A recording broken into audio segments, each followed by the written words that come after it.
बिस्मिल्लाहिर्रहमानिर्रहीम। अस्सलाम वालेकुम। उम्मीद करते हैं आप सब खैरियत से होंगे। सूरह कहफ कुरान मजीद की 18वीं सूरत जो मक्का मुकरमा में नाजिल हुई है। इस सूरत में 12 रकू, 110 आयात, कुल अल्फाज 1742 और कुल हरूफ 6482 हैं। ये सूरत 15वें और 16वें पारा पर मुश्तमिल है। सूरह कहफ तरतीब नज़ूली के एतबार से 69वीं जबकि कुरान मजीद की किताबी तरतीब के लिहाज से 18वीं सूरत है। कहफ का मानी है पहाड़ी, गार, और इस सूरत की आयत नंबर 9 ta 26 में असहाबे कहफ यानी पहाड़ी गार वाले चंद औलिया इकराम का वाक़या बयान किया गया है। इस मुनासबत से इस सूरत का नाम सूरह कहफ रखा गया है।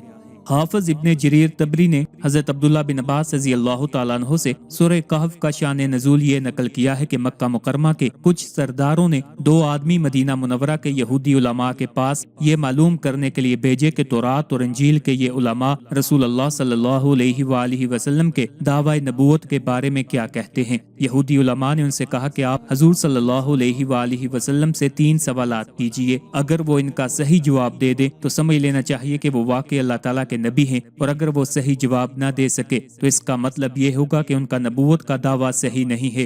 पहला सवाल ये था कि उन नौजवानों का वो अजीब वाकया बयान करें जो किसी जमाने में शिरक से बचने के लिए अपने शहर से निकलकर किसी गार में छुप गए थे। 2 से उस शख्स का हाल बताएं जिसने मशरक से मगरब तक पूरी दुनिया का सफर किया था। तीसरा उनसे पूछें कि रूह की हकीकत क्या है। चिनाची ये दोनों आदमी मक्का मुकरमा में वापस आए और अपनी बरादरी के लोगों को साथ लेकर उन्होंने रसूलुल्लाह सल्लल्लाहु अलैहि वसल्लम से ये 3 सवाल पूछे। तीसरे सवाल का जवाब तो पिछली सूरत यानी कि सूरह इसरा में आ चुका है, और पहले 2 सवालात के जवाब में ये सूरत नाजिल हुई जिसमें गार में छुपने वाले नौजवानों का वाकया तफसील से बयान फरमाया गया है। इन्हीं को असहाबे काफ कहा जाता है। कहफ अरबी जुबान में गार को कहते हैं। असहाबे काफ के मानी हुए गार वाले, और इसी गार के नाम पर सूरत को सूरह कहफ कहा गया है। दूसरे सवाल के जवाब में सूरत के आखिर में जुल्करनैन अलैहिस्सलाम का वाकया बयान किया गया है जिन्होंने मशरक से मगरब तक का सफर किया था। इसके अलावा इसी सूरत में हजरत मूसा अलैहिस्सलाम का वो वाकया भी बयान किया गया है जिसमें वो हजरत हिजर अलैहिस्सलाम के पास तशरीफ ले गए थे और कुछ अरसा उनकी रहनुमाई में सफर किया था। ये 3 वाकया तो इस सूरत का मरकजी मौजू हैं। इनके अलावा ईसाइयों ने हजरत ईसा अलैहिस्सलाम को जो खुदा का बेटा करार दे रखा था, इस सूरत को बतौर खास इसकी तरदीद भी की है, और हक का इनकार करने वालों को वईदें भी सुनाई गई हैं, और हक के मानने वालों को नेक अंजाम की खुशखबरी भी दी गई है। सूरह कहफ की तिलावत के फजाइल हदीस में आए हैं। खास तौर पर जुमा के दिन इसकी तिलावत की बड़ी फजीलत आई है, और इसीलिए बुजुर्गान दीन का मामूल रहा है कि वो जुमा के दिन इसकी तिलावत का खास एहतमाम करते थे। एक हदीस मुबारक में आता है कि सूरह कहफ वो वाहिद सूरत है जो लंबी होने के बावजूद इकट्ठी नाजिल हुई है, और जब सूरह कहफ नाजिल हुई तो 70,000 फरिश्ते इसको लेकर नाजिल हुए।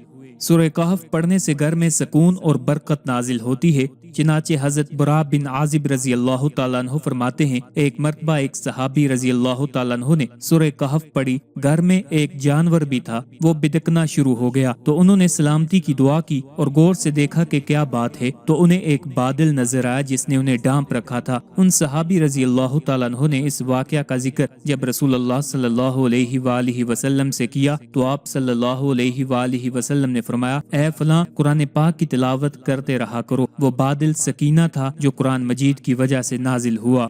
हजरत अबू दरदा रजी अल्लाह तआला अन्हु से रिवायत है, रसूल करीम सल्लल्लाहु अलैहि वसल्लम ने इरशाद फरमाया, जो सूरह कहफ की इब्तदाई 10 आयात याद करेगा वो दज्जाल के फितने से महफूज रहेगा। हजरत अबू सईद हदरी रजी अल्लाह तआला अन्हु से रिवायत है कि रसूलुल्लाह सल्लल्लाहु अलैहि वसल्लम ने इरशाद फरमाया, जो शख्स जुमा के दिन सूरह कहफ की तिलावत करेगा तो आइंदा जुमे तक उसके लिए खास नूर की रोशनी रहेगी।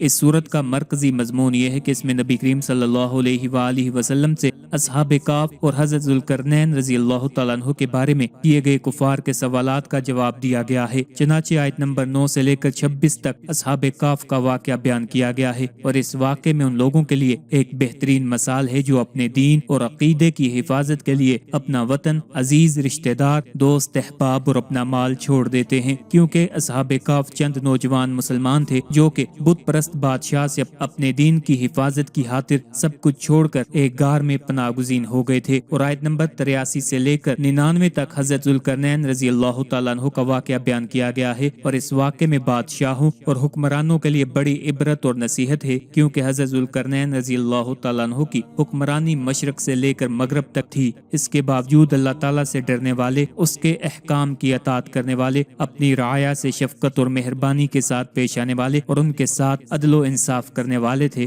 اس کے علاوہ اس صورت میں یہ مضامین بیان کیے گئے ہیں۔ اس کی ابتدا میں قرآن مجید کے اوصاف بیان کیے گئے کہ یہ عدل والی اور مستقیم کتاب ہے، اور مسلمانوں کو جنت کی بشارت دینے اور کافروں کو جہنم کے عذاب کی وعید سنانے کے لیے نازل ہوئی ہے۔ یہ بیان کیا گیا ہے کہ کفار کے ایمان نہ لانے کی وجہ سے نبی کریم صلی اللہ علیہ وآلہ وسلم کس قدر غمزدہ ہوا کرتے تھے۔ اصحاب کہف کا واقعہ بیان کر کے حق ظاہر کرنے کے بعد کفار کو تنبیہ کی گئی اور وہ عذاب بیان کیا گیا ہے جو ان کے لیے تیار کیا گیا ہے۔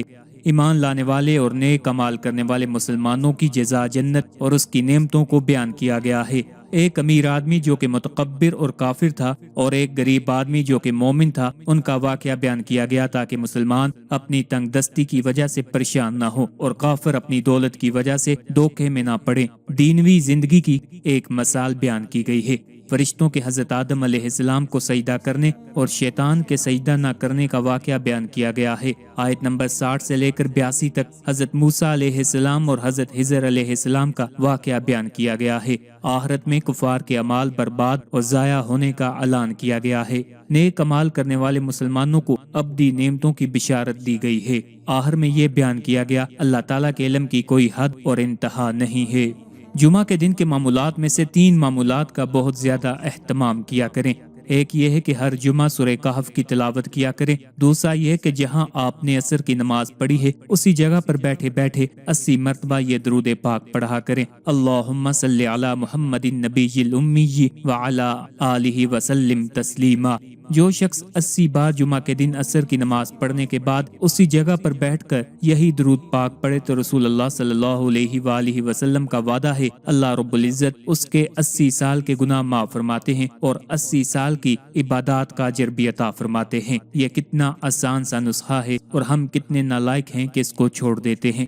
تیسرا یہ کہ جمعہ کے دن امام میں ایک خطبہ دے کر بیٹھے تو دوسرے خطبے اور پہلے خطبے کے درمیان میں جو 1 آدھ منٹ کا وقفہ ہے اس میں دعا کا اہتمام کیا کریں۔ یہ قبولیت دعا کا وقت ہے، لیکن یہ خیال کریں کہ اس وقت دعا زبان سے نہیں کرنی بلکہ اپنے دل میں کرنی ہے۔ اللہ پاک زبان کی بات بھی سنتے ہیں اور اللہ پاک دلوں کی بات بھی جانتے ہیں، وہ علیم بذات الصدور ہے۔ چونکہ امام خطبے کے لیے جب ممبر پر آ جائے تو سنتوں اور نوافل کی گنجائش بھی نہیں ہے، اور اس وقت دعا مانگنے اور بات کرنے کی گنجائش بھی نہیں ہے، اس لیے ہاتھ اٹھا کر نہیں بلکہ اپنے دل میں آپ نے دعا کرنی ہے۔